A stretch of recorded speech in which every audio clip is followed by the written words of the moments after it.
Ako po si Miss Winnie at ito ang ating kwento.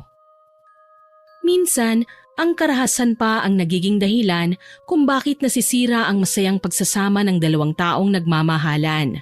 Dito kasi nasusukat kung gaano kahalaga sa isang tao ang kanyang minamahal. Sa kaso ng aking ibabahagi sa inyo, Miss Winnie, masasabi kong ito po ang perpektong halimbawa ng isang nasirang pagsasama. Ako po si Deliz, 45 anyos. Ang kwentong ibabahagi ko po ay nangyari noong ako ay dalaga pa lamang, taong 2000. Tungkol ito sa kapitbahay namin noon na sina Ate Carmen at Kuya Fidel. Bagong kasalang dalawa nang manirahan sila sa barangay namin. Yung bahay nila katabi rin ng bahay namin. Malapit po ako kay Ate Carmen dahil madalas akong pagbantayin ng kanilang 9 na taong gulang na anak sa tuwing umaalis ang mag-asawa at may mga mahahalagang lakad. Ako ang naiiwan sa kanilang bahay kaya tumutulong na rin ako lalo na't arawan nila akong binabayaran. Malaking bagay po yun sa akin bilang estudyante. Masaya din naman na magtrabaho kina Ate Carmen eh. Mabuti silang mag-asawa at parehong mabait. Sa katunayan, palagi pa silang concerned sa akin. Halos araw-araw binibigyan nila ako ng payo. Naku, ikaw Deliz ha? Huwag ka munang magbo-boyfriend. Panggulo lang yan sa pag-aaral mo. Tsaka ka na makipagrelasyon kung nakapagtapos ka na ng pag-aaral. Opo naman ate, ang hirap kaya ng buhay. Tapos magbo-boyfriend na ako kagad. Naku, baka mamaya ako pang bumuhay sa lalaking yun. Kailangan may matinuna muna akong trabaho para makatulong sa pamilya ko. Tapos kung magkakajowa na ako, pipiliin ko yung boss ko para mapera. Yan, tama yan Deliz.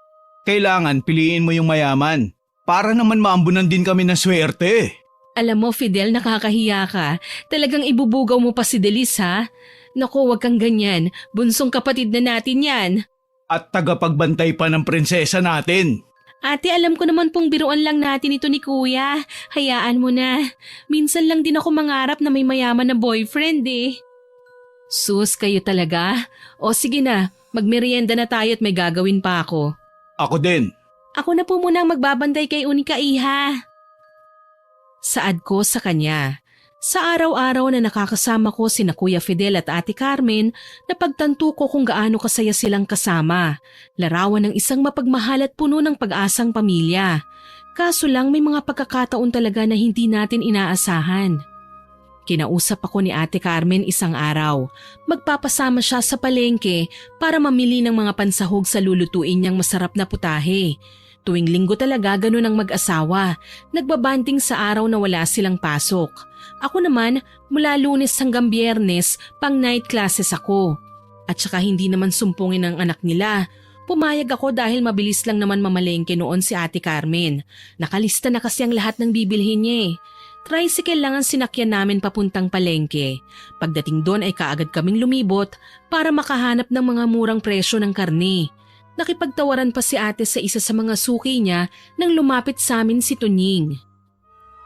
Aba, ang aga nyo ngayon Carmen ah. Ano ngayon kung maaga kami? Bakit? Palengke mo ba to? Suplada mo naman. Parang binabati ko lang kayo ni Carmen eh. Ano, may pambaong ka na ba? Sama ka muna sa akin isang gabi lang. Ako nang bahala sa tuition mo. Ang kapal din naman ng mukha mo, no? Tingin mo sa akin bayarang babae? Che! Ang taray mo talaga kahit kailan. Hindi kagaya nitong si Carmen. Tonying, nakahit-hit ka na naman ba? Naku, kung ako sa'yo wag kang pag-gala-gala rito. Matsyempohan ka ng mga pulis. Baka ako pa nga magturo sa kanila na nandito ka. Aba, wag naman kayong ganyan. Porke may asawa ka na Carmen, ang taas na ng tingin mo sa sarili mo. Bakit? Malaki ba katawan niyang asawa mo? May muscle ba na kagaya ng sakin? Ha? Alam mo, Tonying, gwapo ka naman eh. Pwede kang magustuhan ng alaga ko kung aayusin mo lang yung buhay mo.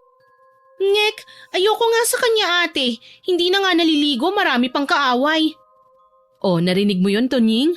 Kaya sige na, umalis ka na. Huwag ka nang lalapit pa dito sa amin ha. Ang aarte nyo. May araw din kayo sa akin, hoy. Yan ang paghandaan nyo. Hindi namin pinansin ang mga sinabing yun ni Tunying, Miss Winnie. Ilang beses na nga ba naming nakasagupa sa salitaan si Tunying? Hindi na mabilang. Narayang pauwi na rin kami at patakbong lalapit sa amin si Tunying. Sa pagkakataong ito, napapansin ko ng maladkit ang tingin niya kay ate. Carmen, pauwi na ba kayo? Tulungan na kita, Carmen. Hindi na kailangan, kaya kong magbuhat. Ikaw talaga. Ang sungit mo naman. Ilang beses ko na bang sasabihin sa'yo na huwag kang lalapit sa amin? Iwasan mo na kami, pwede ba? Ayaw mo ba talaga sa akin, Carmen? Gusto mong sampalin kita? Nakakahiya ka, Tunying. Utang na loob ha, tigilan mo na ako. May asawa na ako. Hindi ko magagawa yung sinasabi mo. Gusto kita. At nakahanda akong burahin sa mundo ang asawa mo. Makasama ka lang. Baliw ka, adik! Dabog na tinalikuran kagad namin si Tunying na noon ay nanlulumo sa mga sinabi ni ate. Kahit naman ako matataranta sa sinabi niya eh. May asawa na si Ate Carmen pero kung suyuin ni Tunying, para bang dalaga pa ang babae. Tinataasan ko na lang siya ng kilay at pinagmamasdan mula ulo hanggang paa bilang pagpaparating na wala siyang karapatang manuyo dahil wala siyang pag-asa. Si ate naman nanggigigil habang nakasakay na kami sa tricycle. Hindi siya makapaniwala na sa mismong harapan ko, sinuyo siya ng kilalang adik sa lugar namin. Huwag mo na sanang mabanggit kay Kuya Fidel mo ang nangyari kanina ha. Ayokong magalit siya at pagbantaan si Tunying. Huwag kang mag-alala ate, hindi ko sasabihin. Gago din pala yung Tunying na yan eh. Kadiri siya. Naging adik yon dahil maraming pambili ng droga. Dati ko siyang kaklase. Noon pa man kilala ko ng bulakbol si Tunying. Lahat nga ng mga babae sa klase namin niligawan niya eh. Pero walang may gustong maging boyfriend siya. Mabait sana yan si Tunying eh kapag hindi nakahit-hit. Pero kapag nakadrugs na yon masahol pa sa demonyo. Kaya nga siya na-kick out dati sa eskwelahan namin eh. Eh kasi ba naman kinain niya ng buhay ang alagang parot ni Mrs. Valencia, yung teacher namin? Eh loko-loko pala ang taong yun ate. Naku, kinakausap din ako ng baliw na yon, lalo na kapag nag-iisa ako. Eh mabuti na lang talaga hindi rin ako nagpapapatol sa kanya. Hay nako, sobrang loko-loko ang taong yun. Kaya nga ayoko nang mapalapit sa kanya eh. Baka kung ano pang magawa niya sa atin. Alam mo naman basta mga adik, hindi sila natatakot man lang na kumatay ng tao anumang oras nilang gustuhin. Nakakatakot naman pala ang taong yun. Di bale ate, gagawin ko ang lahat. Hindi na makakalapit sa atin ng lalaking yun.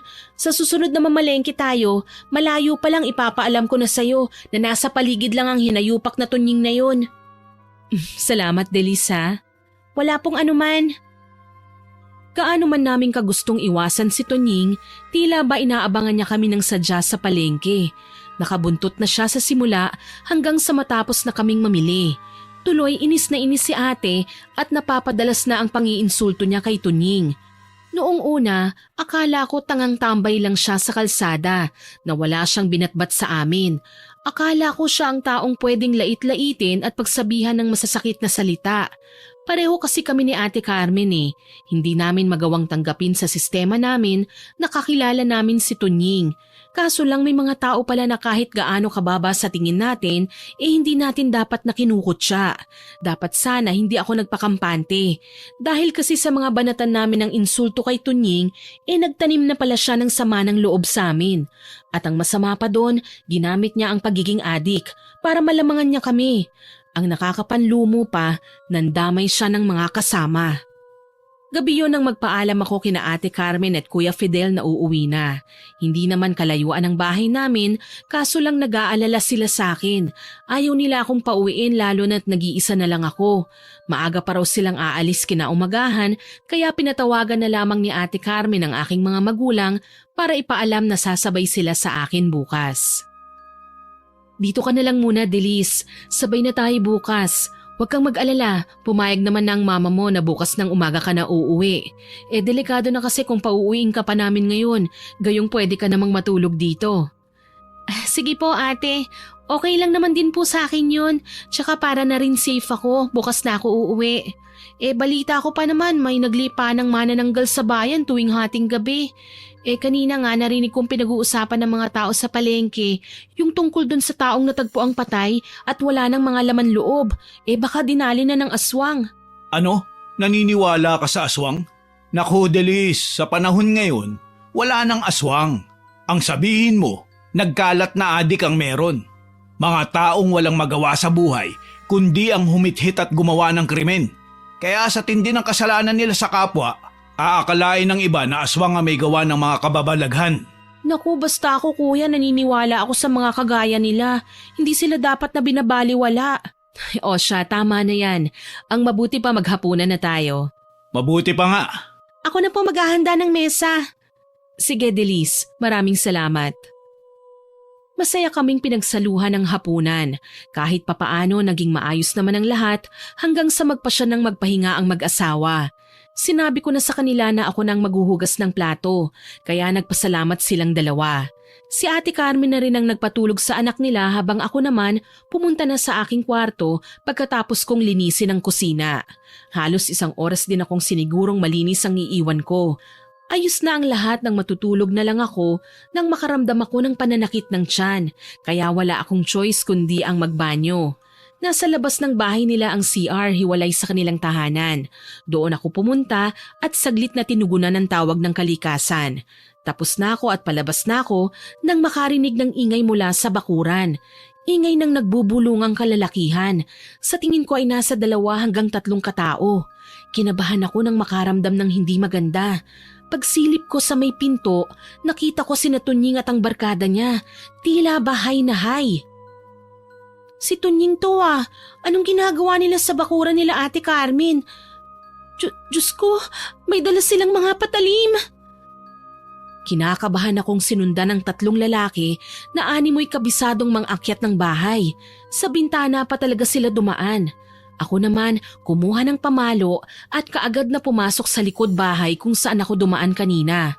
Nang lumabas ako kanina, alam kong nahihimbing na ang mag-asawa. Pero ngayon may naulinigan akong mga ingay. Narinig ko ang mahinang paghikbi ni Ate Carmen kasabay ang pag-igik ni Kuya Fidel. Mukhang sinaktan siya ng grupo ni Tunying.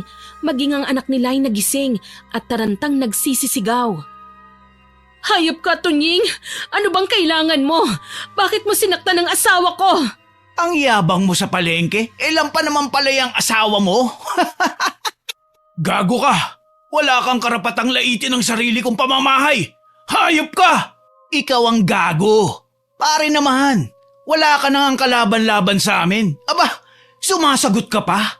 Wala kang ipinagkaiba rito kay Carmen! Umalis na kayo, Tunying, bago pa man ako makapagtawag ng pulis! Pulis? Niloloko mo ba ako? Paano mo magagawa yun? Bago ka pa makapagtawag ng alagad ng batas, tapos na kami sa mga gagawin namin sa inyo. Anong gagawin? Teka lang, relax ka lang. Ano na mga tol? Hawakan nyo na si Fidel. Huwag kayong tatanga-tanga ha. Gusto nyo ng anliligaya, hindi ba? Ito na yun. Kinilabutan ako nang bugbugin pa muna ng mga kasama ni Tunying si Kuya Fidel. Lupaypay na ang lalaki at hindi naman makalaban nang simulan naman ni Tunying na bugbugin si Ate Carmen. Gustong-gusto ko silang tulungan, pero alam kong dehado ko, ni hindi nga sila nalabanan ni Kuya Fidel eh, ako pa kaya. Nagpasya akong pumasok sa aking kwarto at ginamit ko ang aking cellphone. Tumawag ako ng pulis. May nakuusap naman ako at nabigyan ng instruction sa mga gagawin. Kailangan ko raw manatili kung saan ako naroon ngayon at sila na ang bahala. Wala akong magawa kundi ang maghintay sa kanila habang pinakikiramdaman ko ang mga tao sa kabilang kwarto. Dahil may butas naman sa dingding ng mag-asawa, lakas loob ko silang sinilip doon. Nakita kong nakagapos si Kuya Fidel, nangihina pero may malay pa naman. Maging ang anak nila ginapos din at binusalan ng bibig. Pareho silang 3 na may mga hawak na kutsilyo. Nagsisimula na sa pagpupumiglas si Ate Carmen na hawak naman ni Tunying. Ano ba? Bitiwan mo ko! Wala ka nang magagawa, Carmen. Kami muna ang masusunod ngayon. Mga hayop kayo! Anong gagawin niyo sa asawa ko? Manood ka na lang. Nang matauhan ka na kayong mayayabang, may paglalagyan sa mga kagaya ko. Kasabay ng malakas na pagsigaw ni Ate Carmen ay ang pag-iyak ng kanilang anak. Naririnig ko rin ang panlalaban ni Kuya Fidel, ngunit sa ginagawa niya ay mas lalo siyang nasasaktan kapag humihigpit lalo ang gapos niya. Hindi na ako nakatiis. Tumalikod ako at umalis. Kung lalaban akong mag-isa, hindi ko sila kaya, Miss Winnie. Nag-iisa lang ako. 3 lalaking adik ang mga kasama ko. Kaya naman dali-dali akong nagtawag ng tulong sa mga kapitbahay. Umaasa na maisasalba ang mga taong naging parte na ng buhay ko. Mabuti na lang nakakaintindi sila. Ilan sa mga tatay at kalalakihang sakop ng kanilang pamilya ay may dalang pamalo, sakali man na manlaban si Tunying. Walang ingay silang gumapang at nakiramdam sa bahay nila Ate Carmen. Ang isa naman sa mga asawa ng mga kalalakihan na tumulong sa akin ang umalis at nagtawag ng mga tanod. Tinawagan nila ulit ang pulis na kinausap ko kanina. Sa totoo lang naiinis kami sa tagal ng pagdating ng tulong nila. Sana walang nangyaring masama sa kanila. Halos hindi na maganda o gaga ang pagdarasal ko. Umaasa na sana masupil na ng mga tao si Tunying dahil hindi naman pwedeng basta na lang siyang papasok sa hindi niya bahay at mananakit ng mga tao. Ilang sandali pa, dumating na ang kapulisan kasama nila chairman at ng mga tanod. Isa sa mga matatapang na alagad ng batas ang patiyad na gumapang papasok hanggang sa mapagtagumpayan niyang maipatumba ang dalawa sa kasama ni Tunying. Gago! Sino nagpapasok sa'yo dito? Hinayupak na pulis! Sumuko ka na, Tunying! Nandito na sa labas ang mga alagad ng batas! Hayop ka, Dilis! Pakialamera! Bakit akala mo ba may magagawa ang pagbabayanihan mo? Nagtagumpay na ako sa masamang bala ko! Saglit siyang yumuko na animo may hinahablot. Maya-maya pa, napasinghap kaming nasa labas nang makitang si Ate Carmen pala ang kanyang hinablot. Tigmak sa luha ang mga mata, walang saplot at hindi malaman kung saang bahagi ng katawan niya ang tatakpan. Sobra akong naawa sa kanyang naging kapalaran. Labis na kahihiyan ang kanyang sinapit. Kaya naman kumilos na ang mga pulis. Kaagad nilang idinaan sa dahas si Tunying kahit kanina hindi magawang labanan ng nauna ng nakapasok na pulis dahil naabutan raw nitong tinututukan na ng kutsilyo si Ate Carmen. Parang awa mo na. Bitiwan mo na ako. Hindi pa tapos talaga ang plano ko para sa'yo eh. Puwisit kasi ang si Dilis na kasama niyo sa bahay. Nagtawag pa ng tanod at pulis. Kaya yan, mas lalo kang malulunod sa kahihiyan. Hindi totoo yan. Nagtawag lang ako ng pulis dahil may nakapasok na kriminal sa bahay niyo. At ikaw yon, kasama ang mga barkada mong adik. Hindi na nag-aksaya ng panahon ng mga pulis. Kaagad nilang ginawa ng paraan para masukol si Tunying na kalaunan na pagtagumpayan din naman nila. Pinusasa ng lalaki pagkatapos bugbugin ng mga alagad ng batas dahil sa panlalaban. Ako naman, dinaluhan kagad si Ate Carmen na noon ay muli na namang humahagulgol. Kaagad kong kinuha ang kumot at binalot sa kahubdan niya. Ilan naman sa mga tanod, tinanggal sa pagkakagapos ang mag-ama tsaka inalalayan.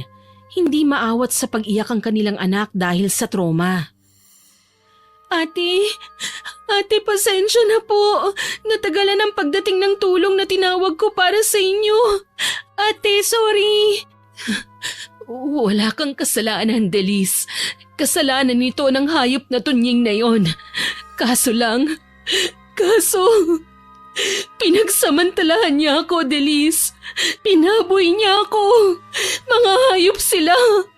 Papatayin ko sila. Kumalma lang po kayo. Sasampahan po natin sila ng kaso. Titiyakin nating hindi sila makakalabas. Walang sino man sa kanila ang dapat na lumapastangan sa pagkababae ko. Pero pinagsamantalahan nila ako sa mismong harapan ng asawa ko. Ate, tahan na. Tapangan mo ang loob mo. Kailangan natin silang gantihan sa pamamagitan ng pagpapakulong sa kanila. Hindi tayo titigil hanggat hindi sila napaparusahan. Sinira nila ang buhay ko. Mga hayop sila! Niyakap ko na lang si ate dahil sa labis na kalungkutan. Hindi ko naman siya magawang pagsabihan na wag nang umiyak at magiging ayos lang ang lahat dahil kahit kailan alam kong hindi siya magiging okay. Ginahasa siya ng adik na si Tunying at binaboy sa mismong harapan ng kanyang asawa at anak. Pagkatapos, binanatan pa ni Tunying si Kuya Fidel ng pagsuntok nang matapos na siya sa ginawa niya sa asawa ng lalaki. Sa dami ng natamong bugbog, nawala ng malay si Kuya. Ipinagpapasalamat ko na lang nang magising si Kuya at kinamusta niya si Ate Carmen kung okay lang ba ang babae. Nagyakapan silang dalawa, kaya naiyak na lang ako para sa kanila. Isang malaking dagok itong humagupit sa mag-anak at hindi ko alam kung paano nila ito malalagpasan. Fidel, patawad. Wala akong nagawa para ipagtanggol ang sarili ko. Wala akong nagawa nang gahasain niya ako. Hayop siya. Mamatay na sana si Tunying. Shh! Huwag ka nang umiyak. Gagawin natin ang lahat. Makaganti lang sa mga hayop na yun. Gagawin natin ang lahat. Mapanagot lang ang mga may sala. Akala ko pandidirihan mo na ako. Nalalayuan dahil sa nangyari sa akin. Asawa kita, Carmen. Paano ko magagawang layuan ka at pandirihan? Nangyari naman ang mga bagay na ito nang tayo ay magkasama. May pagkukulang din ako. Ikaw, Delis.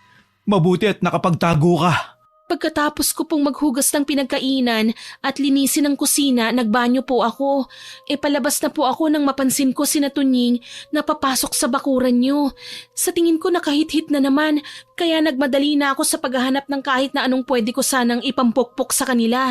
Sorry po kuya, natakot ako nang makita ko kung gaano sila kalalaki. Kaya imbis na sumunod, pinili ko na lang na magtawag ng tulong. Tama naman ang ginawa mo. Kapag sumugod ka at mag-isa lang tapos babae pa, mapapahama ka lang.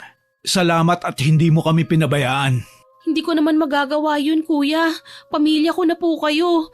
Kahit anong mangyari, gagawa ako ng paraan para makatulong lang sa inyo. Salamat ha, Delis. Hindi ko akalaing malalim ang pagmamalasakit mo sa amin at hindi mo kami iiwan. Kung ibang tao lang yun, malamang tumakbo na sa takot at hindi na bumalik. Ate, hindi na kayo iba sa akin. Kayo ni Kuya Fidel at tutulong ako sa abot ng aking makakaya. Mabulok lang sa bilangguan si Tunying at mga kaibigan niya. Ganun nga ang ginawa namin ng mga sumunod na araw. Opisyal nilang sinampahan ng kaso ang grupo nila Tunying na mas nagpagalit pang lalo sa mga kaanak nito. May posisyon sa pamahalaan ang isa sa mga tiyuhin ni Tunying at gusto sana nilang bayaran para manahimik na lang. Pero naging matigas ang mag-asawa. Galit na galit din si Tunying nang makita kaming tatlo na magkakasamang sinilip sila sa selda. Aba! Ang lalakas ng loob niyong ipakulong ako, no? Bakit? Sa tingin niyo ba, magtatagal ako sa lugar na ito? May pera ang pamilya ko. Kaya nilang bayaran ang mga kakilala naming pulis dito. Walang iya ka, Tunying. Baboy ka. Sisiguraduhin kong magdurusa ka dito sa bilangguan. Hindi ako papayag na makalabas ka pa. Tingnan na lang natin, Carmen. Ako ang magiging bangungot ng buhay mo. Huwag kang magsalita ng tapos, Tunying. Baka nakakalimutan mo. Malaki ang atraso mo sa akin, hayop kang lalaki ka. Hindi kami natatakot kung mapera man ang pamilya mo. At kung marami ka mang koneksyon. Hihintayin ko ang paglabas mo, gago! Sige ba? Sisiguraduhin ko sa'yo, Fidel. Magiging bangkay ka na oras na matikman mo ang bagsik ko. Inawat na ni Ate Carmen si Kuya Fidel nang tangkain pang abutin ng lalaki si Tunying. Alam naman namin na inaasar lang niya si Kuya para magkagulo. Mabuti na lang nagdesisyon na silang umuwi. Ako naman, umuwi na sa bahay namin para maipaalam kina nanay at tatay ang nangyari. Usap-usapan sa buong bayan ang sinapit ni Ate Carmen. At ang nakakalungkot lang, hindi lahat ng tao ay nakikisimpatya sa kanya. Ilan sa mga kamag-anak ni Tunying ay dati nang galit kay ate. Manliligaw niya kasi dati si Tunying, ngunit kahit ilang beses pang manuyo ang lalaki sa kanya, hindi niya kailanman sinagot ang binata.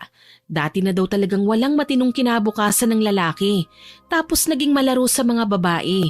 Ayun nga lang, kapag nalalamang adik siya, nilalayuan na kagad siya. Kaso lang hindi lahat ng tao naging masama ang tingin kay Tunying. Rinig ko ngang wika ng ibang kakilala ng lalaki na karma raw si Ate Carmen dahil nagpapaasa sa mga manliligaw niya. Hindi raw marunong magbigay ng chance, mapagmataas at mapili sa mga manliligaw. Si Kuya Fidel raw ang huling nanuyo na sinagot kagad ni Ate Carmen. Wala pang isang buwan mula nang dumalaw-dalaw sa bahay nila. Nanatili lang akong tahimik sa kabila nang marinig ko yon. Kapag may mga nagtatanong, ewan palagi ang sagot ko. Ayoko na kasing dagdagan pa ang mga paghihirap ng mag-asawa. Isang araw, muli akong dumalaw sa bahay nila.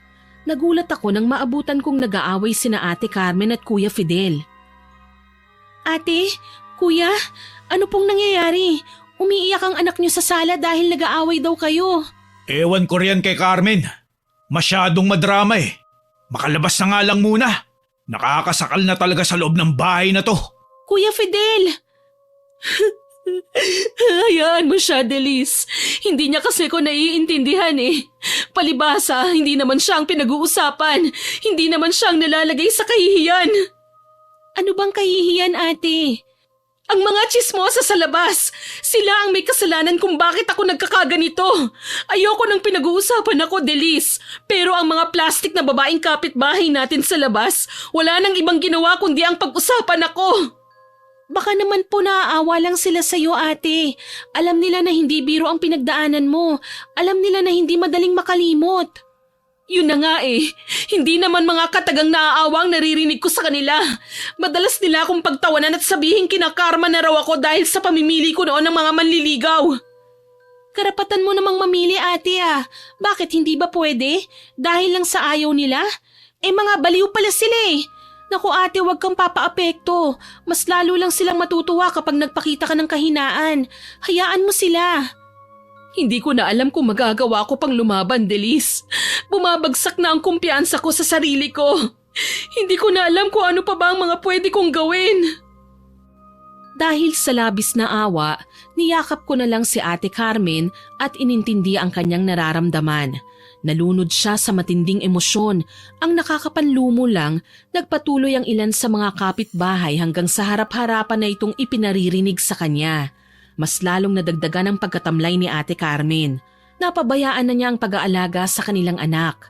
Si Kuya Fidel naman natutong magbisyo. Aalis ng umaga, uuwi naman ng susuray-suray sa gabi. Maging ang income nilang mag-anak ay humina na rin pareho nang hindi sila nakakapagtrabaho. Kaya kung minsan ako pa ang nagdadala ng pagkain para sa anak nila. Hindi ko kasi makausap ng maayos si ate. Nagpadala siya sa mga masasamang sinasabi ng mga tao laban sa kanya. Naging daan ito para mas lalo silang mag-away ni Kuya Fidel. Halos araw-araw, sa bawat pagpunta ko sa bahay nila, palagi silang nagtatalo. Ni hindi na matahimik ang bahay nila sa ingay at sigawan na kung minsan. Humahantong pa nga sa pagbabato at pagbabasag ng mga gamit na noon ay masaya nilang ipinundar. Hayop na buhay to! Paano pa ako magsisikap kung palagi mong pinakikinggan ng ibang tao? Ano pa bang natira sa atin? Wala na, Carmen! Utang na loob naman! Umayos ka! Malakas lang ang loob mong sabihin yan dahil hindi naman ikaw ang pinag-uusapan. Hindi ikaw ang pinaparinggan. Ilang beses ko na bang sinabi sa'yo na wag mo na silang papansinin pa? Ang hirap kasi sa'yo, lagi kang nakikinig, lagi kang nakikiramdam. Tapos ano? Kapag nakarinig ka ng mga salitang hindi mo gusto, iiyak-iyak ka dyan. Kita mo naman ang mga tsismosa sa labas, hindi ba? Pinagtatawanan ka nila kasi mahina ka. Mahina na akong mahina. Wala akong pakialam. Kahit kailan, hindi mo naman ako binigyan ng pagkakataon labanan ng mga taong nang api sa akin. Hindi nga ba talaga, Carmen? Si Tunying, hindi ba't ipinakulong natin? Kung tutuusin, ikaw nga at si Delis ang may pasimuno kung bakit galit na galit siya eh. Ininsulto mo yung adik na taong yun. Pinagmamalakihan mo. Tapos ano? Ngayon, ginantihan ka. Iiyak-iyak ka. Hindi lang ikaw ang nasasaktan sa sitwasyon, Carmen. Ako din. Ako ang lalaki. Pero kahit ilang beses mo pa rin sabihin sa akin na ginahasa ka, para mo pa rin akong iniputan sa ulo. Kasi sa bawat pagkikita nyo ng hayop na yun at umiwas ka lang, hindi niya magugulo ang buhay natin. Nang mga sandaling yun, hindi ko na alam kung anong sasabihin ko. Para kasing sa pagkakaintindi ko sa sinasabi ni Kuya Fidel, sinisisi niya si Ate Carmen sa nangyari rito. Muli, nagsilbi akong taga-alo ni ate kapag natatapos na ang away nila ni Kuya Fidel. Tuluyan na ngang lumamig ang pagsasama nila, ni hindi na nakitaan pa ng interes na ibalik ang dating init ng pagmamahalan nila. Maging ang kaisa-isa nilang anak na pabayaan na. Madalas nasa kapitbahay, nakikikain o di kaya ay nangihingi ng kahit konting barya para pambili ng makakain. Hindi ito kinaya ng konsensya ko, kaya pinakiusapan ko na si Ate Carmen. Ate, naaawa na po ako sa anak niyo eh. Palaboy-laboy na lang po siya sa kalye. Uuwi na lang dito kapag inaantok na o pagod na sa kalalaro. Ate naman, nag-away lang kayo ni kuya pero hindi ibig sabihin nun mawawala ng pagmamahalan niyo sa isa't isa. Sana naman mag-usap na kayo. Kawawa naman yung bata eh. Pati si kuya hindi na pinapansin ng anak niya. Dinadaan-daanan na lang. Hindi ko alam, Delis. Hindi ko pa kayang kumilos o alagaan ang anak namin. Gusto ko nang mawala. Ate, nasasabi mo pa talaga yan? Diyos ko naman, alam mo kulang po kayo sa dasal eh. Pasensya na ha, pero yan lang kasing napapansin ko simula nung mangyari sa inyo ang hindi maganda eh. Para saan pa ang pagdarasal ko? Hindi rin naman ako nagawang ilayo ng Panginoon sa kapahamakan. Hinayaan niya akong malunod sa mapait na kapalaran. Ate, wag mo pong sabihin yan. Hindi mo dapat isisi sa Diyos ang sinapit mo. Lahat ng nangyari ngayon, pagsubok yan na kailangan mong lagpasan. Patikim ng Panginoon kung kaya mo bang maging matatag sa kabila ng lahat ng pagsubok na makakaharap mo. Grabe namang pagsubok ito, Delis. Parang gusto ng Panginoon magdusa ako. Oo, tao lang ako. Pero natatakot akong magkasala. Siguro minsan masama ang tabas ng bibig ko.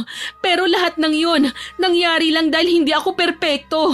At hindi ako kailangang bagsakan ng sisi sa lahat ng nangyari. Huwag ka nang umiyak, ate. Sige, ganito na lang.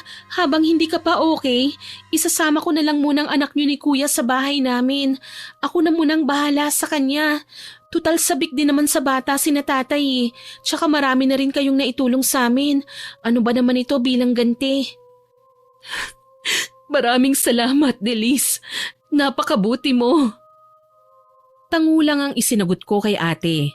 3 buwan ang lumipas nang dalawin ko sina ate at gano'n na lang ang sindak na aking naramdaman.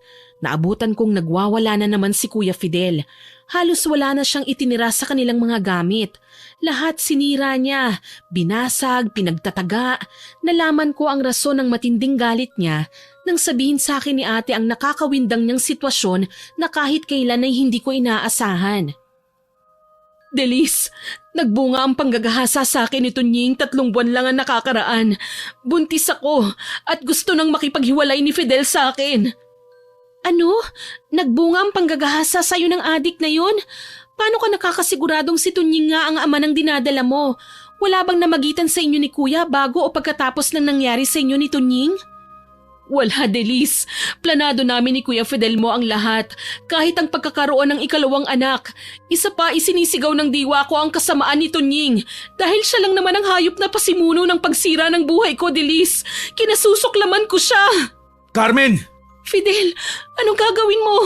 Kailangan mo nang umalis dito, Carmen. Hindi na kita kailangan. Total naman si Dilis ang nag-aalaga ng anak ko. Wala na tayong dapat pag-usapan. Kuya, wag naman po sanang umabot kayo ni Ate Carmen sa ganito. Mas kailangan kanya ngayon. Kailangan? Matagal niya na ako sinukuan, Dilis. Nagpapasalamat ako na inalagaan mo ang anak ko at itinuring mong sarili mong kapatid. Pero tong si Carmen, wala na siyang pag-asa. Ganyan na lang ang tingin mo sa akin dahil marumi ako? Dahil binaboy ako ng ibang tao? Gago ka, Fidel! Wala kang paninindigan! Hindi mo ako kayang ipaglaban! Umalis ka na! Hindi kita kailangan! Tila hayop na ipinagtabuyan ni Kuya Fidel ang kanyang asawa. Umiiyak na nanlaban si Ate Carmen, nakikipagtulakan sa lalaki para lang wag siyang mapaalis, ngunit mas malakas sa kanya si Kuya Fidel. Nagawa siyang kaladkarin ng lalaki kasama ko. Kuya, maawa ka, tama na po. Huwag mo pong itulak si ate. Aalis kami, isasama ko po si ate. Bilisan mo! Ayoko nang makita pa ang pagmumukha niya sa bahay ko. Mula ngayon, hindi ko na siya asawa. Kuya, mali naman yata na ito ang gagawin mong solusyon sa problema niyo ni ate. Tumahimik ka, Delis. Huwag mong pakikialaman ang desisyon ko. Mag-asawa tayo, Fidel. Ibabasura mo ako ng ganun na lang? Hayop ka! Binigay ko sa'yo ang lahat! Nagsawa na ako sa kakapasensya sa'yo, Carmen. Tama na ang pagiging isang mabuting asawa ko sa'yo. Wala din naman nangyayaring pagbabago eh. Pinalalakas ko ang loob mo, pero hindi mo yung pinahahalagahan. Hindi na mabilang kung ilang beses kang sumuko eh. Paano naman ako? Sige na, umalis ka na. Hindi na kita kailangan. Alam ko pong hindi lang masabi ni Kuya Fidel pero hindi niya matanggap ang sanggol na dinadala ni Ate Carmen. Kita naman sa mukha niya ang inis at disgusto habang pinagmamasdan ng impis na tiyan ng kanyang asawa. Umiiyak man, pinilit ko pa rin si Ate Carmen na umalis. Dinala ko siya sa bahay namin. Mas lalo siyang napahagulgol nang makita ang anak niya sa puder namin. Anak, pasensya ka na ha. Hindi ko na naisalba pa ang pamilya natin. Tuluyan na itong nasira.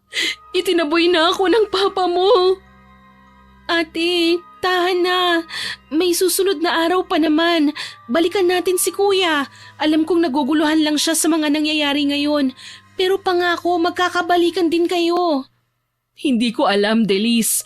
Nasasaktan ako sa kamalasang nangyayari sa pamilya namin. Ang pinakakawawa ay ang anak ko. Ate, sa bawat ulan sisikat din ang araw. Nahihirapan ka man ngayon, bukas mas magiging maayos ng lahat. Iyak lang ang itinugo ni Ate Carmen sa lahat ng aking sinabi. Makalipas ang ilang araw, pinili ni ate ang umusad sa buhay. Gaano man siya nahihirapan. Pumayag naman si tatay na sa amin muna siya tumira. Kalaunan, nagagawa pa niyang asikasuhin ang anak nila ni Kuya Fidel. Ang kanyang asawa naman, nabalitaan naman na halos todo kayod sa trabaho. Ginagawang araw ang gabi para lang kumita ng malaking pera. Dumadalaw siya sa amin hindi para makipagbalikan kay ate, kundi para magbigay lang ng sustento sa anak niyang ibang tao ang nag-aalaga. Ikaw na ang bahala sa anak ko, Adelis. Huwag mo siyang pababayaan, ha? Si Ate Carmen, kuya, hindi mo man lang po ba kakausapin? Saka na, kapag natapos ko na ang binabala ko. Bakit kuya? Ano po bang binabalak nyo? Nag-iipon ako ng pera na pambili ng baril. Oras na magawa ko na ang kailangan kong gawin, saka ako nababalikan ng anak ko. Ang mahalaga sa ngayon, ligtas sila. Kuya, sabihin mo nga kasi ng malinaw, ano po ba ang gagawin mo sa baril? Papatayin ko si Tonying Delis. Napagtanto ko, oo nga at nabuntis niya si Carmen. Pero hindi makatarungan na sa asawa ko isisi ang lahat ng kamalasan nangyari sa amin.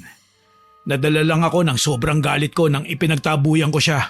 Sabihin na nating mali ka nga sa naging aksyon mo sa asawa mo, kuya.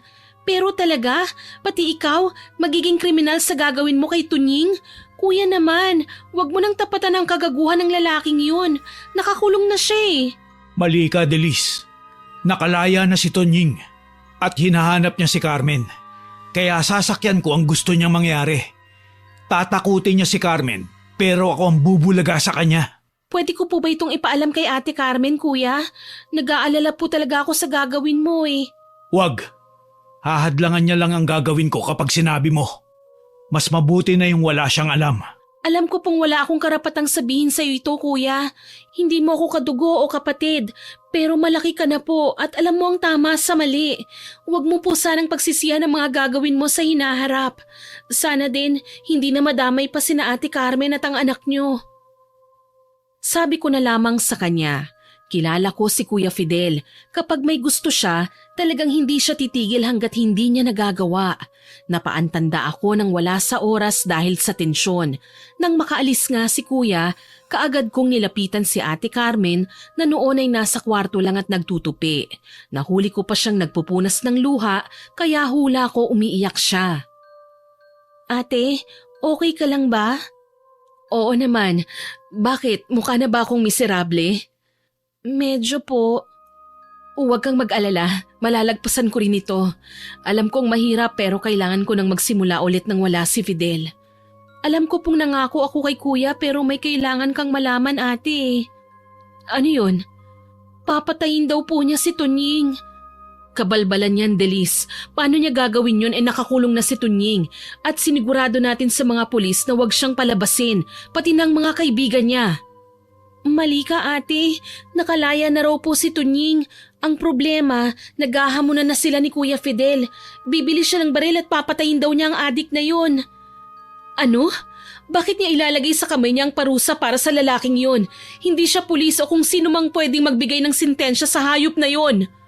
Kaya nga ate, paano na lang kapag siyang nadihado? Imbis na siyang makapatay, siya pang mapatay. Hayaan mo siya, Delis. Total naman, ipinagtabuyan na niya ako. At least nasa akin naman ang anak namin at hindi ko na ipapakita pa ang bata sa kanya. Wala akong nagawa ng ganun ang sabihin niya sa akin. Kahit sino naman na ipinagtabo yan at sinukuan na ng mahal niya sa buhay, talagang magtatampo rin at magtatanim ng sama ng loob. Hinayaan ko na siya at hindi na binanggit pa ang tungkol kay Kuya Fidel hanggang sa isang gabi sa kalagitnaan ng pahinga ay nakarinig ako ng mahinang kaluskos. Kinabahan akong bumangon. Kanina pa ako hindi mapakali. Ni ayaw akong dalawin ng antok. Sinubukan kong sumilip sa bintana at kung bakit nga ba sa ikalawang pagkakataon, si Tunying na naman ang nakita ko. Umaali-aligid sa bahay namin at sa tingin ko may dala na ring baril. Sa sobrang lakas ng loob na gumawa ng krimen ng nasabing lalaki, ni hindi na siya nag-abala pang magtakip man lang ng kanyang muka para walang makakilala. Dali-dali akong lumabas ng kwarto at balak ko sanang ipaalam sa aking mga magulang na pagala-gala si Tunying sa labas kaso lang nagulat ako ng sobra. Nasa loob na ng bahay si Tunying at nakatutok na ang hawak niyang baril sa akin. Kumusta ka, Delis? Namiss mo ba ako? Paano ka nakalabas? Binayaran mo sila? Anong ginagawa mo rito? Paano mo natuntun ng bahay namin? Ang dami mong tanong, Delis. Ang mabuti pa, sabihin mo na sa akin kung nasan si Carmen. Nang hindi ka na madamay pa sa gagawin ko. Anong gagawin mo sa kanya? Tigilan mo na si Ate Tunying. Wala naman siyang ginagawang masama sa iyo eh. Huwag mo na kasing pagtakpan pa ang babaeng yun. Wala ka nang magagawa kahit kunin ko pa siya ngayon eh. Hayop ka talaga, Tunying. Mapunta ka sana sa impyerno. Anong sabi mo? Bitiwan mo na ako! Hindi ko napaghandaan ang gagawin niyang pagsakal sa akin. Kaya naman todo piglas ako noon. Ang lakas ng kamay ni Tunying. Ewan ko ba, sabi-sabi noon sa aming bayan na kaya raw hindi natatakot gumawa ng kalokohan si Tunying ay dahil may mutya raw itong itinatago. Malakas ang loob nitong makipaglokohan sa mga tao dahil kahit siya na nga ang nanlalamang, hindi siya madedehado. Kahit nahihirapan ako, pilit akong kumawala sa kanya. Puno ng takot ang aking puso. Umaasang may darating para tumulong sa akin. Ilang sandali lang, napaigik si Tunying nang may pumukpok sa kanyang ulo. 6 mabigat na pirasong kahoy ang tumama sa kanyang batok, sanhi ng saglit niyang pagkabitaw sa akin. Pati ang hawak niyang baril nahulog sa sahig. Hindi niya ito madampot kagad dahil muli na naman siyang hinampas sa likod. Sabay pa kaming lumingon sa pumalo sa kanya at magkasalungat kagad ang aming mga naging reaksyon. Hayop ka, Carmen! Ate, salamat po at dumating ka. Hanggang dito ba naman, Tunying, hahanapin mo ko? Ganyan ka na ba kapatay na patay sa akin? Ilang beses ko na bang sasabihin sa'yo na wala kang pag-asa sa akin? Wala ka nang magagawa. Aba, ang tapang mo ngayon ah. Ano na ba ang pinagmamalaki mo, ha? Kaya mo na ba akong labanan? Magagawa mo na akong lamangan. Wala ka ng asawa, baka nakakalimutan mo. Sinira mo ang buhay ko at ikaw ang dahilan kung bakit lumayo sa akin ang asawa ko. Kaya huwag ka nang magtangka kung ayaw mong mamatay ngayon. Kagaya ni Tunying, hindi lumapit sa amin si Ate Carmen nang hindi handa. Iniangat niya ang kanyang kamay at nakita ang hawak niyang kutsilyo. Gulat na gulat ako noon. Halos hindi ko na nga masabi kung si Ate Carmen pa ba ang kaharap ko. Tila nawala siya sa katinuan habang gigil na hinahabol si Tunying ng kutsilyo. Papatayin kita, Tunying! Hindi kita mapapatawad sa ginawa mo sa akin!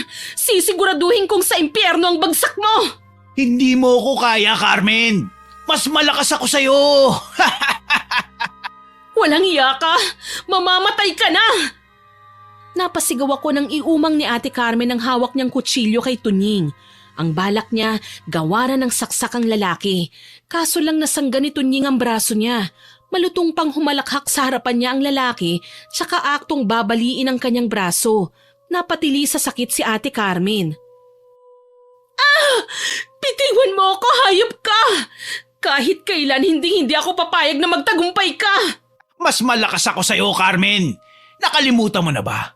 Nagtagumpay na ako sa bala ko sa'yo. At ngayon, mukhang maaangkin naman kita. Wala ka ng asawa. Wala nang kakampi at magtatanggol sa'yo. Hayop ka! Mamatay ka na! Ate, mag-iingat ka! Itakas mo na ang nanay at tatay mo pati ng anak ko! Bilisan mo! Ako na ang haharap sa walang yang ito! Papatayin ko siya! Hindi ka magtatagumpay, Carmen! Muling humalakhak si Tonying at dinampot ang tumilapon niyang baril sa sahig. Mabilis niya itong tinutok sa babae. Ipuputok pa nga sana ng lalaki ang baril, kaso lang hindi ito pumutok. Mura ng mura si Tonying at halos hindi na magkanda o gaga sa kaaayos ng kanyang baril. Nang sinubukan niya itong iputok sa ere, ayun, naglabasan naman ng bala. Nakangisi siyang hinarap ni Ate Carmen. Putya! May isa maligno kaya atang babae ka! Bakit? Natatakot ka? Kahit demonyo ka pa, hindi ako matatakot na ibalik ka sa lugar ng pinagmulan mo! Ikaw ang demonyo sa ating dalawa, Tonying. Ikaw ang dapat na mapupunta sa impyerno. Sa laki ng naging kasalanan mo sa akin, dapat nga pinaparusahan ka na sa kaharian mo. Kung mapaparusahan man ako doon, di mas mabuting isama na lang kita! Nakahanda na si Tonying na patayin si Ate Carmen. Isang kutsilyo ang kinuha niya sa tagiliran at nakakasiguro ang lalaki hindi napapalya ang kutsilyo, hindi kagaya sa baril na mukhang may kinakampihan. Kaso lang, bago pa man mangyari ang lahat, nagulantang na sila. Biglang bumukas ang pinto at pumasok si Kuya Fidel na noon ay nangangalit ang bagang na nilapitan si Tonying. Ilang araw na kitang hinahanap, gago ka! Tapos dito lang pala kita makikita! Kalma lang, pare! Gusto lang kitang unahan sa asawa mo! Aba, sa ilang buwan niyo kong ipinakulong, hindi na ako nakatikim pa ng babae! Anong tingin mo sa asawa ko para sa lahat? Diyan ka nagkakamali, Tonying. Ako na ang huhukom sa'yo. Sa impyerno ka na babagsak! Di subukan natin! Dahil sa likas na kay Tonying ang pagiging tuso, mabilis niyang dinaganan si Kuya Fidel at pinagsusuntok. Nakuha ko naman ang pagkakataong yon para tumakas. Hinila ko naman si Ate Carmen na natutulala habang nakikitang nakikipaglaban ng kanyang asawa sa demonyo na sumira ng kanyang buhay.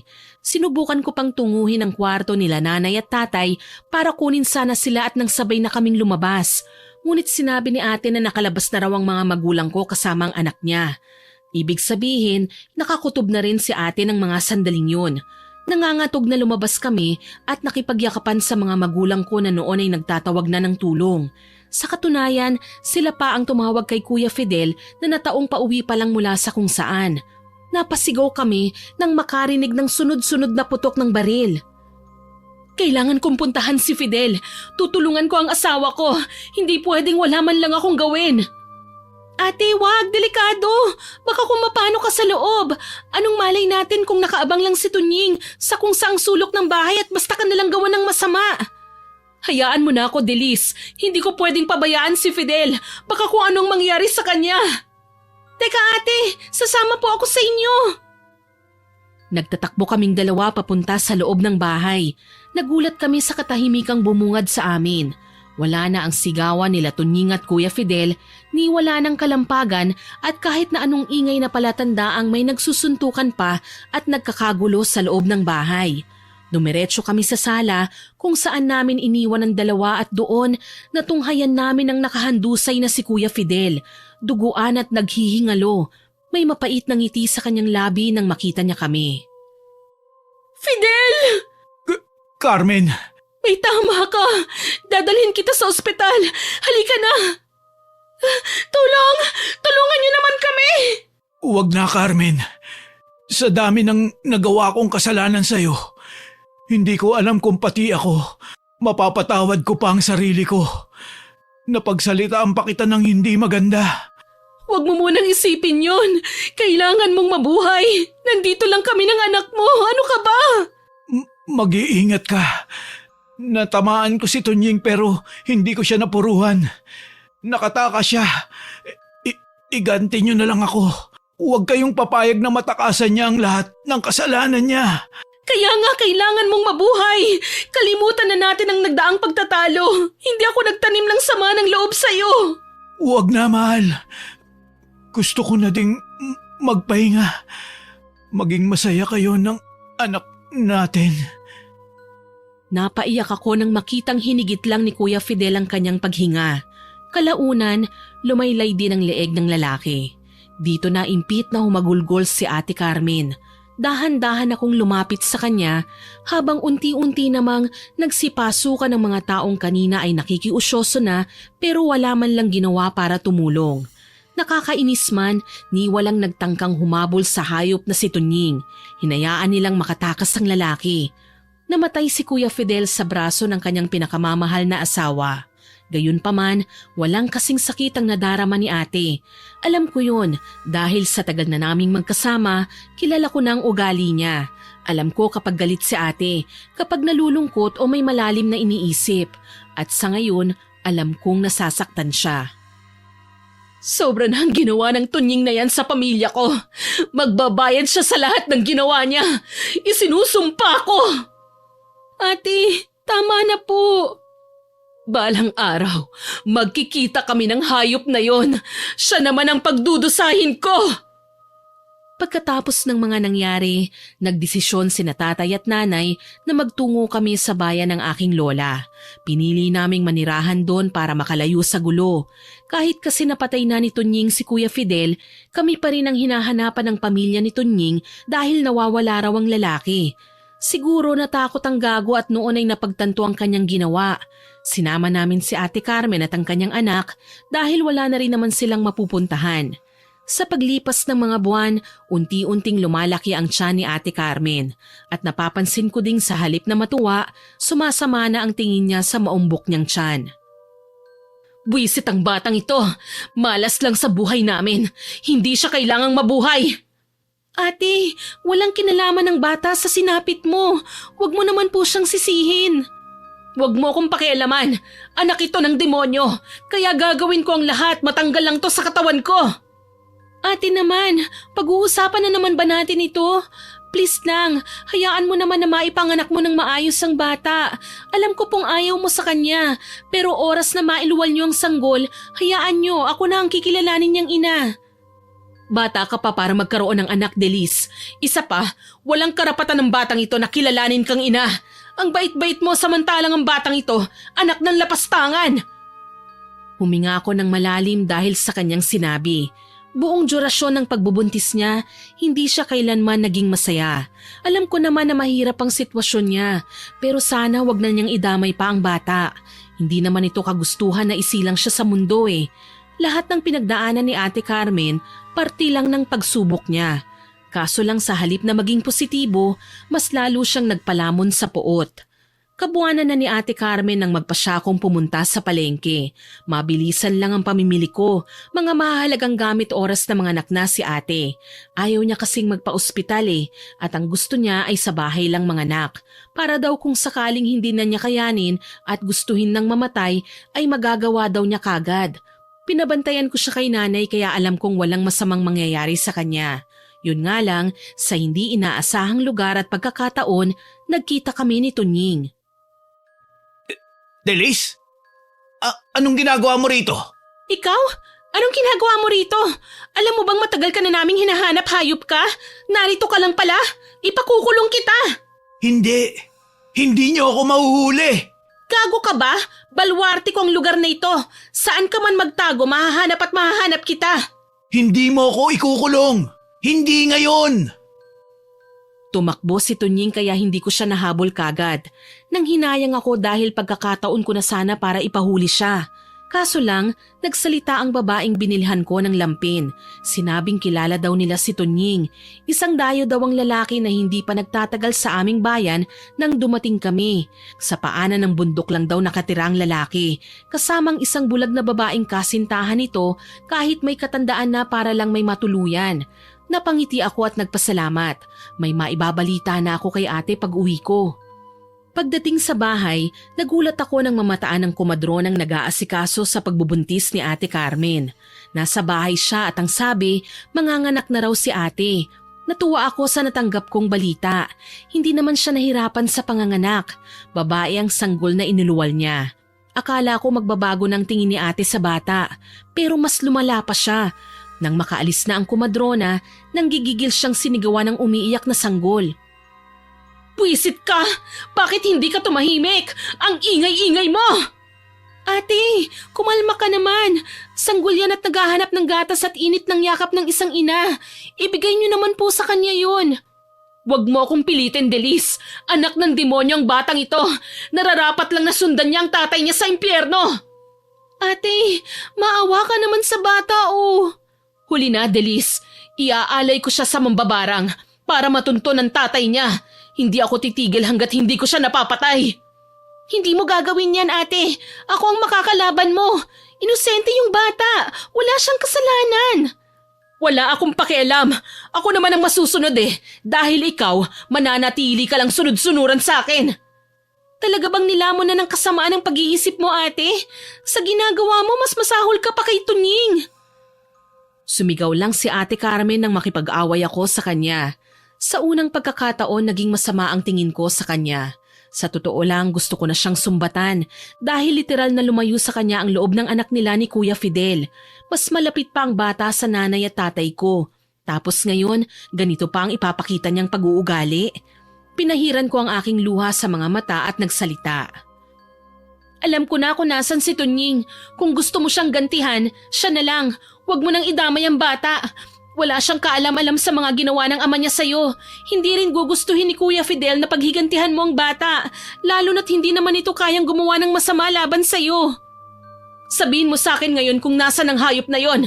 Kailangan kong maisagawa ang paghihiganti. Hindi ako papayag na maging normal pa ang buhay niya pagkatapos nito. Anong gagawin mo, ate? Lalapit ako sa isang kilalang mambabarang. Kay Aling Maria? Ate, oo nga't mambabarang ang matandang yun, pero hindi siya nagpapabayad bilang kapalit. Dugo mo ang hihingin niya at iaalay na tao para maisagawa ang gusto mo. Problema ba yun? Narito ang bata na pwede kong ibigay sa mambabarang para mamatay na ang lalaking tinik sa buhay ko. Nasapo ko ang ulo ko sa labis na kawalan ng pag-asa. Alam ko naman na hindi ko siya magagawang kausapin talaga ng matino, kaya hindi ko na siya papatulan pa. Ang mahalaga, babantayan ko lang ang bata. Kaso may mga pagkakataon talaga na kinakailangan kong umalis para maghanap ng mapagkakakitaan. Dala na din noong nangyari sa amin sa pagkamatay ni Kuya Fidel na hinto na ako sa pag-aaral. Ako na lang ang inaasahan nila nanay at tatay. Sa tuwing tumatawag naman ako, sinasabi nilang okay lang daw si ate at palaging karga ang bata. Ni hindi nga raw pinapaalagaan sa kanila. Ang mas nakakatuwa pa dun, hindi na umiiyak ang bata. Siguro dahil nasa bisig na siya ng kanyang ina. Makalipas ang 1 buwan, umuwi ako sa bahay. Nabalitaan kong nagkasakit si Tunying kaya sinubukan ko siyang puntahan sa tinutuluyan niya kahit alam kong magugulat siya. Pero ako ang literal na nagulat sa naging itsura niya. Nakaratay sa kama si Tunying, Miss Winnie. Nilalangaw ang kanyang buong katawan. Kung tutuusin, halos nakadikit na nga sa balat niya ang pino at maliliit na langaw na makikita mo lang sa kalabaw. Sinisip-sip ng mga ito ang dugo niya at ang mas nakakasulasok pa, nangangamoy patay na siya kahit buhay na buhay pa. Anong nangyari sa'yo, Tunying? Hindi ko alam, Delis. Siguro, sinisingil na ako ng karma sa aking ginawa. Ginahasa ako si Carmen. Pinatay ko ang asawa niya. Sinira ko ang magandang sama na dapat sana ay isang masayang pamilya. Ngayon ka pa talaga nagsisisi ha, Tunying? Alam mo bang nagbunga ang ginawa mo kay ate? At kahit nakapanganak na siya ngayon, gusto niyang patayin ng bata. Ano? May anak kami ni Carmen? Oo, kaso lang ilang beses na niyang binalak patayin ng anak niyo. Pero bakit? Wala namang kasalanan ng bata sa ginawa ko sa kanya. Nagtaka ka pa, halos isumpa ka nga niya dahil sa ginawa mo. Bakit ba kasi napakagago ko? Nang dahil sa ginawa ko sa kanya, pati bata na walang kamuwang-muwang nasasaktan. Kung bakit ba ngayon ko lang napagtanto ang kahalagahan ng buhay. Sana hindi na ako naging mapaglaro at maloko noon. Sana hindi ko na ginulo sina Carmen. Sinira ko ang pamilya nila. Ang nangyayaring yan sa'yo, ganti niya yan. Alam ko pinabarang ka niya kaya ka nagkasakit ngayon. Sabihin mo sa akin, Delis. Ano ba ang pwede kong gawin para mapatawad niya ako? Hindi ko alam. Mahirap sagutin ang tanong mo. Ikaw ba, kung nagkataong asawa mo ang binaboy ni Kuya Fidel, bubuhayin mo pa kaya siya? Hindi nakasagot sa tanong ko si Tunying. Alam kong pinag-iisipan na niya ang mga sinabi ko. Kung kailan ba gusto nang magbago ng isang tao, tsaka pa nagsisisi. Ang hirap dahil sa sitwasyon na ito, ang mga inosente pa ang nagdurusa. Gayunpaman nakahinga ako ng maluwag nang pagdating ko sa bahay ay nadatnan ko si Ate Carmen at nasa silyang tumba-tumba at tulalang kinakantahan ng munting sanggol sa kanyang mga braso. Buti na lang talaga wala siyang ginawang masama sa anak niya. Kumusta ka na, ate? Heto, walang kasing saya. Lumapit ka ba kay Aling Maria? Ano sa tingin mo? Magdurusa kaya ngayon ang hayop na yun kung hindi ako naghanap ng paraan para makaganti? Palibhasa wala kang ginagawa para sa akin eh. Hinahayaan mo lang sila na saktan ako. Hindi totoo yan, ate. Kung wala akong paki sa'yo, bakit ka pa namin kukup-kupin? Kahihiyan na yung tingin mo sa sarili mo, hindi ba? Tama si Kuya Fidel, ate. Ikaw ang sumuko, hindi siya. Mabilis kang mapagod, hindi ka nagtiyaga. Lumabas din ang mga katagang yan sa bibig mo. Bakit? Nagsasawa ka ng palamunin ako? Ha? Ayaw mo na? Bakit hindi mo na lang ako paalisin? Bakit hindi ka umalis ng kusa? Yun naman ang gusto mo, hindi ba? Ngayon sasabihin mo sa akin? Ano, inalay mo ba sa mambabarang? Matindi ang karamdamang dumapo kay Tunying, kaya alam ko mahalaga ang binigay mo sa kanya. Malalaman mo rin, Delis. Balang araw, malalaman mo rin. Tumayo na si Ate Carmen sa pagkakataong yon at hindi man lang ako hinayaang makasulyap sa sanggol na karga niya. Tila ba ipinagdadamot niya yon. Tingin ko naman sa kanya, mas gumaan na ang loob ng maipaghiganti na niya ang kanyang sarili laban kay Tunying. Dahil makalipas ang ilang araw, mas lalong lumubog ang katawan ng lalaki sa kama. Gulat na gulat ako sa aking nakita. Nalulusaw ang katawan ni Tunying, nagtutubig ng kulay berde ang higaan. Malapot at pinagkakaguluhan ng langaw. Nandiri ako ng animo na kasanayan ng damputin nito ni Tunying at parang pumapatay lang ng kuto. Bakit naging matindi na ang kalagayan mo? Hindi ka ba lumapit sa mga albularyo? Sumubok ka bang magpagamot sa kanila? Humingi ng pangontra? Sinubukan ko na. Walang gustong tumulong sa akin eh. Lahat sila. Inusgahan ako na isa raw akong masamang tao. Hindi ko sila masisisi kung ganyan ang maramdaman nila. Grabing pagdurusa na to. Kung gaganti man sa akin si Carmen, sana direkta na niya akong pinatay. Hindi ko na kaya. Hindi ko siya mapipilit na iatras ang barang laban sa'yo, Tunying. Gabi-gabi ko siyang naririnig na isinusumpa ka niya pati na ang kaluluwa mo sa impyerno. Alam kong huli na, Delis. Pero sana, ihingi mo ko ng tawad kay Carmen. Na sana, maging masaya siya sa kung ano ang meron siya ngayon. Maikli lang ang buhay. Iyon ang napagtanto ko. Sana, huwag niyang ubusin ang sandali sa puot at paghihiganti. Lagi namang nasa huli ang pagsisisi eh. At hindi mo mararamdaman ang pagsisisi kung hindi ka pa naghihirap ngayon. Pero susubukan kong ipaabot sa kanyang mensahe mo, Tunying. Alam kong masama ka. Nalulong sa masamang bisyo at nakalimutan mong maging makatao. Kaya maski ako hindi ko alam kung maaawa ko sa iyo eh. At hindi ko rin alam kung magagawa ka niyang patawarin. May mga balik ang ginawa natin sa kapwa, Tunying. At malamang ito na yon. Ang tanging magagawa ko lang is subukang kausapin si Ate Carmen. Magdasal ka na rin at humingi ng tawad sa Panginoon. Yun lang maipapayo ko sa iyo. Humagulgol ng iyak si Tunying matapos ang pag-uusap naming yun. Hindi ko alam na yun na pala ang huli kong pagkakataon na mabisita siya.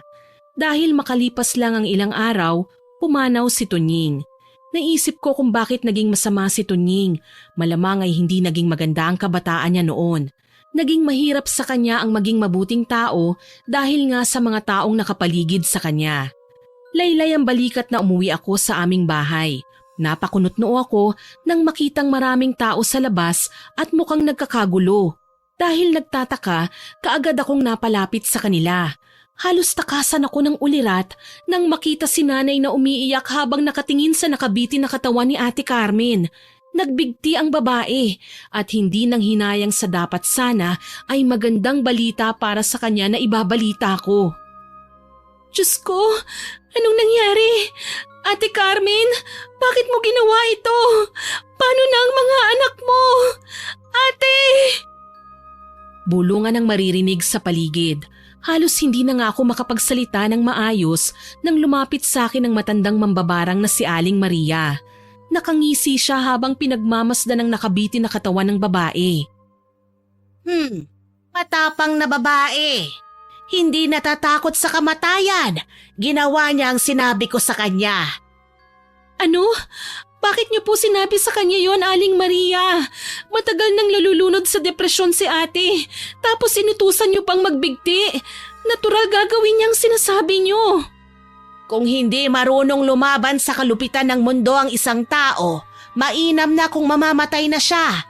Kesa naman sa malunod sa hirap at magdusa. Wala silang mapagtataguan sa mundo dahil lahat ng nasa sulok nito ay puno ng pagsubok.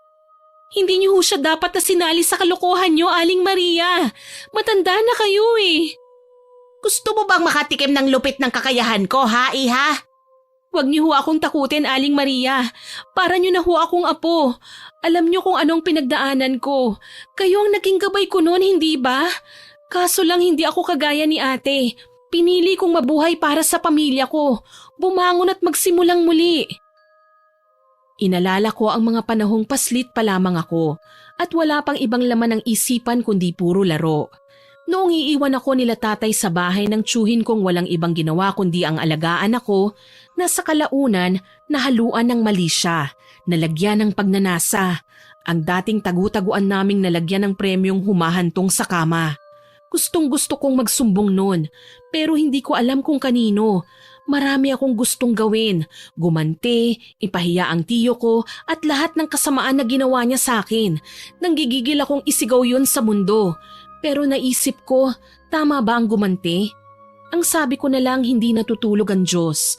Nakikita niya ang lahat ng ginagawa natin. Naririnig ang bawat salitang ating sinasabi. Nararamdaman ang pusong nasasaktan at nagdadalamhati. Pero ang bawat pagkakamali, may nakatakdang kapalit. Hindi nag-iisa si ate sa kanyang pinagdaanan. Lingid sa kanyang kaalaman, mas masahol pa nga ang karanasan ko sa kamay ng mapang-abusong lalaki. Pinagsamantalahan ang kainusentehan ko at ang musmus kong pag-iisip. Tigmak na sa luha ang aking mga mata nang matapos kong alalahanin ang aking nakaraan. Nagulat ako kasi inalo ako ni Aling Maria, ang magaan niyang kamay na humahaplos sa aking ulo. Si Ate Carmen, kailangan kong tulungan si natatay na ibaba siya.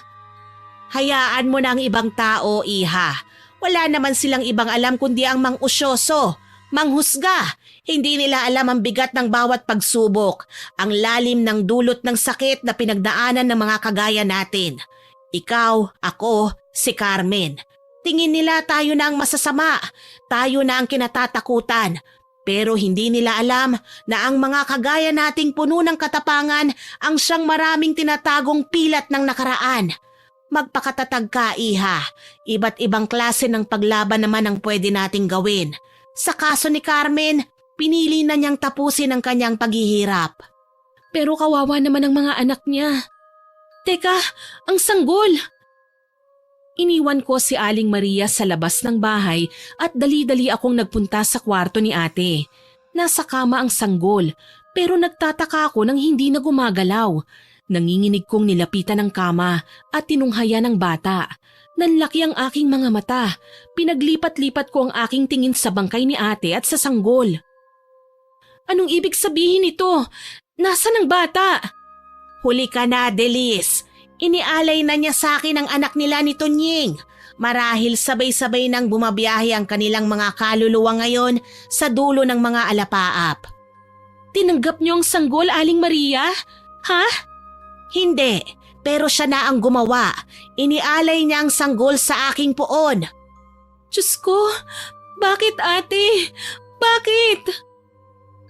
Malungkot at naiiyak kong pinagmasdan ng lampin kung saan ang nakabalot ay hindi naman talaga sanggol kundi kasukat niya lang na katawan ng saging na nagbago din kaagad ng anyo pagkatanggal ng pinagsabitan ng katawan ni Ate Carmen sa banda kung saan siya nagbigti.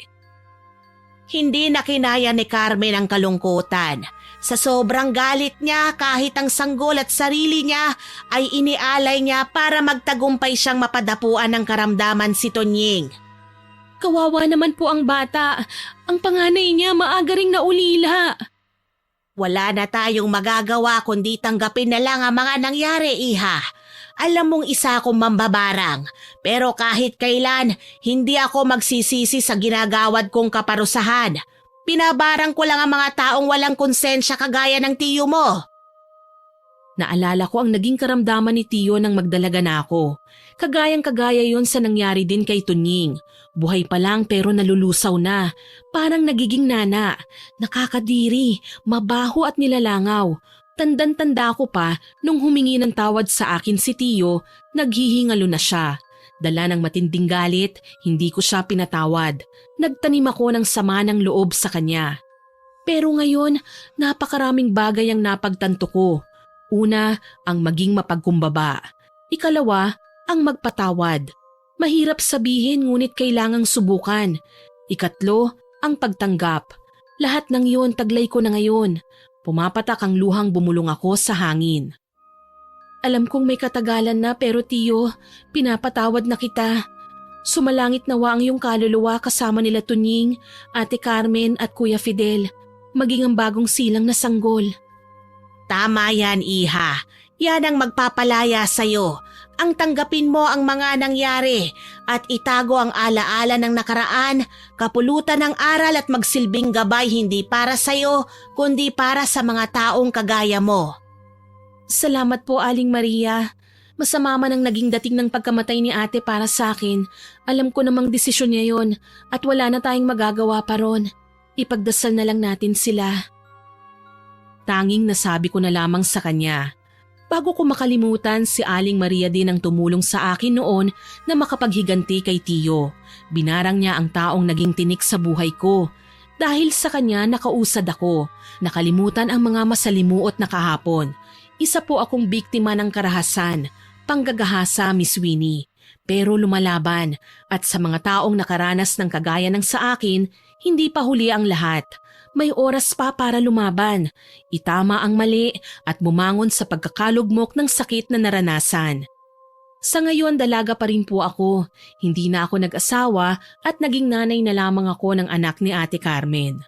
Hanggang dito na lamang po, more power po sa inyong channel at God bless.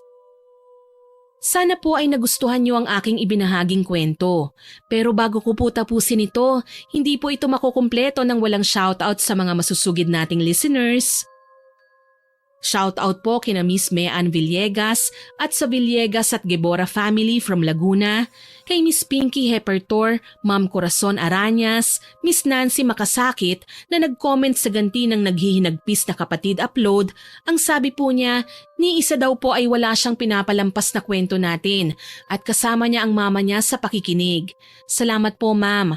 Kay Ellen Joy Rianzares at sa mami niya na si Mami Lena Padulina from Cosmo Medical sa Malvar, Batangas, kay Jeneline Jacobe, kay Cherrybell from Norway, kay Lian Dalian, Miss Angelina Ignacio from California, kay Sir Ronnie Cortero from Camarines Sur, kay Miss Melody Soriano, Emma Abalante, Gliceria Gonzales, Grace Adel, Glyza Gamboa from Gapan City, Nueva Ecija, kay Miss Joy from Looc Romblon na lagi pong nag-heart sa upload natin, kay Miss Cel Ordanyez, Miss Charito Conejos, Ma'am Rosemary Sabandeja from Cebu City, kay Ace from Baliwag, Bulacan, Miss Nympha Estares from CDO, Miss Lisa Fancubila at kina Kendra at Kurt from Valenzuela City, Sir Ramil Fariolin from Cavite, Ma'am Jane Rose Bison at sa Bison at Caceres family, sa mga OFW natin kagaya po ni Bingaton na nakikinig lagi sa atin,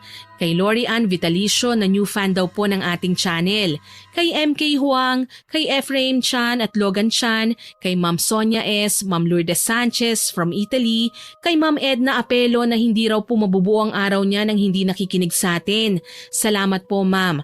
At sa mga regular listeners natin na sina Ma'am Milrose Demate, Miss Rosalina Bogayon, Ma'am Lydia Lopez, kay Vampire o I Love Traveled, kay Ma'am Basanta Mila, Eneria Family at Len TV, Ma'am Vicky Yabot at kay Sir Jaime Constantino.